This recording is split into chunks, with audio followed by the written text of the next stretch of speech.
മനുഷ്യൻ്റേത് പോലുള്ള ഹൃദയത്തിൽ ദൈവത്തിൻ്റെ സ്നേഹം വെച്ച് വിളമ്പുന്നതാണ് ഈശോയുടെ ഏറ്റവും മധുരമുള്ള തിരുഹൃദയം. മനുഷ്യൻ്റേത് പോലുള്ള ഹൃദയത്തിൽ ദൈവത്തിൻ്റെ സ്നേഹം വെച്ച് വിളമ്പുന്നതാണ് ഈശോയുടെ ഏറ്റവും മധുരമുള്ള തിരുഹൃദയം. നമ്മളൊക്കെ ഈശോയുടെ തിരുഹൃദയത്തിൻ്റെ ചിത്രം കണ്ടിട്ടുണ്ട്. ആ ചിത്രത്തിൽ എടുത്തു പറയാനുള്ള രണ്ട് കാര്യങ്ങൾ: ഒന്ന്, ആ ഹൃദയം മുറിവേൽക്കപ്പെട്ടതാണ്, ആ ഹൃദയം കത്തിജ്വലിക്കുന്നതാണ്. മുറിവേൽക്കപ്പെട്ട ഹൃദയം സ്നേഹത്താൽ കത്തിജ്വലിച്ച് നിൽക്കുകയാണ്. തിരുഹൃദയത്തിൻ്റെ ഏറ്റവും വലിയ സന്ദേശവും അത് തന്നെയാണ്. ഞാൻ നിങ്ങളെ സ്നേഹിച്ചതുപോലെ നിങ്ങളും പരസ്പരം സ്നേഹിക്കുവിനെന്ന് ഈശോയുടെ കൽപ്പന അക്ഷരാർത്ഥത്തിൽ അവൻ ജീവിച്ചതാണ് ഈശോയുടെ തിരുഹൃദയം നമുക്ക് കാണിച്ചു തരുന്ന ചിത്രം. തൻ്റെ ജീവൻ അവൻ യാഗമായി നൽകി നമ്മളെ ഓരോരുത്തരെയും അവൻ സ്നേഹിച്ചു. തൻ്റെ മുറിവുകളാൽ അവൻ നമ്മളെ സ്നേഹിച്ചു. തൻ്റെ മുറിവുകളാൽ അവൻ നമ്മളെ ഓരോരുത്തരെയും രക്ഷിച്ചു, വീണ്ടെടുത്തു. പണ്ടൊക്കെ പട്ടാളക്കാർ യുദ്ധത്തിന് പോകുമ്പോൾ, അവർക്ക് മുറിവേൽക്കുമ്പോൾ അവർ സ്വീകരിച്ചിരുന്നൊരു ചികിത്സാ രീതിയുണ്ട്. ആയുധങ്ങൾ കൊണ്ടുള്ള മുറിവുകളെ അവർ ചികിത്സിച്ചിരുന്നത് അതേ ആയുധങ്ങൾ തന്നെ ഏറ്റവും ചൂടേറിയ അഗ്നിയിൽ പഴുപ്പിച്ച് അവരുടെ മുറിവുകളിൽ ആ പഴുത്ത ആയുധങ്ങൾ വയ്ക്കുമായിരുന്നു. അഗ്നി കൊണ്ട് അവർ അവരുടെ മുറിവുകളെ പരിചരിച്ചിരുന്നു. പിന്നീട് ആ മുറിവുകൾ ഒരിക്കലും ആയുധങ്ങളുടെ മുറിവായിരുന്നില്ല, മറിച്ച് അഗ്നിയുടെ മുറിവായിരുന്നു. അഗ്നിയുടെ മുറിവിൻ്റെ പ്രത്യേകത എന്ന് പറഞ്ഞാൽ അത് പെട്ടെന്ന് ഉണങ്ങുമായിരുന്നു. അതുപോലെ തന്നെ ആ മുറിവിൽ പിന്നെ ഒരിക്കലും ചലമുണ്ടാകുകയില്ല. അതുപോലെ തന്നെ അത് വ്യക്തിയുടെ ജീവന് ആപത്തുമായിരുന്നില്ല. ഇങ്ങനെ പല രീതിയിൽ അവർ അവരുടെ മുറിവുകളെ പരിചരിച്ചിരുന്നു. ഈശോയുടെ തിരുഹൃദയം നമുക്ക് കാണിച്ചു തരുന്ന മനോഹരമായ ചിത്രം അത് തന്നെയല്ലേ? തൻ്റെ മുറിവുകളെ അവൻ സൗഖ്യദായകമാക്കി മാറ്റുന്നത് തൻ്റെ സ്നേഹം കൊണ്ടാണ്. ഒരു കണക്കിന് പറഞ്ഞാൽ അവൻ്റെ മുറിവുകളെ അവൻ സ്നേഹമാക്കി മാറ്റി. സ്നേഹത്തിൻ്റെ അഗ്നിയാൽ അവൻ്റെ മുറിവുകളെ നമുക്ക് സൗഖ്യദായകമായ അനുഭവമാക്കി മാറ്റി. Yes, he is A wounded healer, he is A wounded lover. അവൻ മുറിവേൽക്കപ്പെട്ട സൗഖ്യദായകനായ രക്ഷകനാണ്. അവൻ മുറിവേൽക്കപ്പെട്ട കമിതാവാണ്. നമ്മുടെ ഓരോരുത്തരുടെയും ഹൃദയങ്ങളെ സ്നേഹിക്കുവാനായിട്ട് ദൈവത്താൽ അയക്കപ്പെട്ട രക്ഷകനായ ദൈവപുത്രൻ. പ്രിയ സഹോദരരെ, നമ്മളൊക്കെ ഈ ഈശോയെപ്പോലെ സ്നേഹിക്കുവാനായിട്ട് ഒരുപാട് ആഗ്രഹിക്കുന്ന വ്യക്തികളാണ്. അതുകൊണ്ടല്ലേ ഈശോയുടെ തിരുഹൃദയത്തിൻ്റെ ജപമാല നമ്മൾ ചൊല്ലുമ്പോൾ സുഹൃത ജപമായി നമ്മൾ ചൊല്ലുന്നത്: ഈശോയുടെ ഏറ്റവും മധുരമുള്ള ഹൃദയമേ, എൻ്റെ ഹൃദയം അങ്ങേ ഹൃദയം പോലെയാക്കി തീർക്കണമെന്ന്.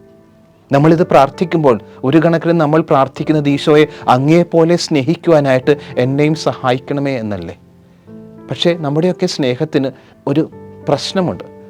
അവനെപ്പോലെ സ്നേഹിക്കണമെന്ന ആഗ്രഹത്തോടു കൂടി നമ്മൾ പ്രാർത്ഥിക്കുമ്പോൾ നമ്മുടെ സ്നേഹത്തിൽ നേരിടുന്ന ഏറ്റവും വലിയ വെല്ലുവിളി എന്ന് പറയുന്നത് നമ്മുടെ മുറിവുകളാണ്.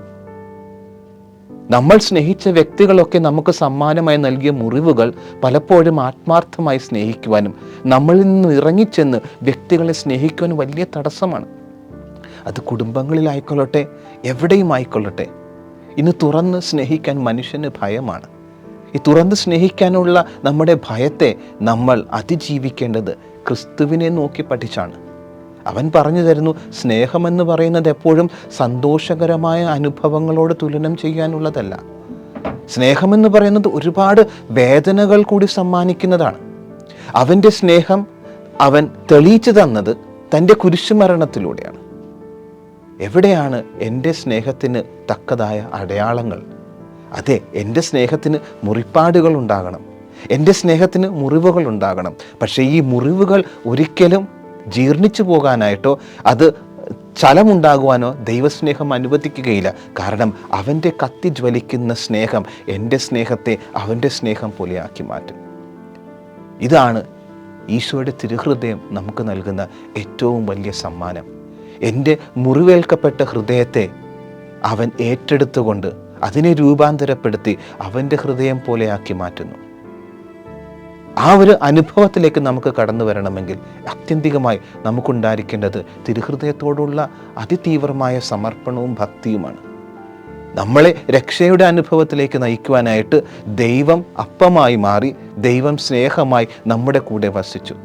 അതല്ലേ യോഹന്നാൻ ശ്ലീഹ 3-ാം അധ്യായം 16-17 വാക്യങ്ങളിലൂടെ പറയുന്നത്. ദൈവം ലോകത്തെ എത്രമാത്രം സ്നേഹിച്ചു, തൻ്റെ പുത്രനെ പോലും നൽകാൻ തക്കവിധം ദൈവം ലോകത്തെ സ്നേഹിച്ചു എന്നാണ് പറയുന്നത്. ഒന്നും നമുക്ക് വേണ്ടി ബാക്കി വയ്ക്കാതെ ദൈവം പൂർണ്ണമായി സമ്പൂർണ്ണമായി അവൻ തന്നെ തന്നെ ദാനം ചെയ്യുമ്പോൾ ഈ സ്നേഹത്തിൽ നമ്മളെ തന്നെ അടിയറ വയ്ക്കാനായിട്ട് നമ്മളെ തടഞ്ഞു നിർത്തുന്നത് എന്താണ്? ആകയാൽ സ്നേഹത്തിൽ ഒന്നും മാറ്റിവെക്കാതെ സമ്പൂർണ്ണമായി നൽകുവാനായിട്ട്, ഈശോയെ പോലെ സമ്പൂർണ്ണമായി നൽകുവാനായിട്ട് നമുക്ക് പരിശ്രമിക്കാം. നമ്മുടെ ദൈവത്തെ നമുക്ക് സ്നേഹിക്കാം. ആ ദൈവത്തിൽ നിന്ന് നമ്മുടെ സഹോദരങ്ങളെ സ്നേഹിക്കാം. തിരുഹൃദയം നമ്മളെ പഠിപ്പിക്കുന്നത് അത് തന്നെയാണ്.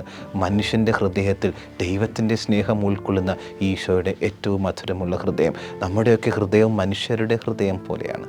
നമ്മുടെയൊക്കെ ഹൃദയം മനുഷ്യൻ്റെ ഹൃദയം തന്നെയാണ്. പക്ഷേ ഈ മനുഷ്യൻ്റെ ഹൃദയത്തിൽ ദൈവത്തെ ഉൾക്കൊള്ളാൻ നമുക്ക് സാധിക്കും എന്ന് നമ്മളെ പഠിപ്പിക്കുന്നതാണ് ഈശോയുടെ തിരുഹൃദയം. ആകയാൽ പ്രിയ സഹോദരരെ, ഈ രക്ഷയുടെ അനുഭവത്തിലേക്ക് നമുക്ക് കടന്നു വരാം. നമ്മുടെ മുറിപ്പെട്ട ഹൃദയങ്ങളെ അവൻ്റെ സ്നേഹത്താൽ നമുക്ക് വീണ്ടെടുക്കാം.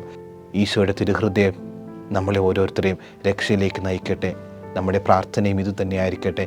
ഈശോയുടെ മധുരമുള്ള ഹൃദയമേ, എൻ്റെ ഹൃദയം അങ്ങയുടെ ഹൃദയം പോലെയാക്കി തീർക്കണമേ. ആമേൻ.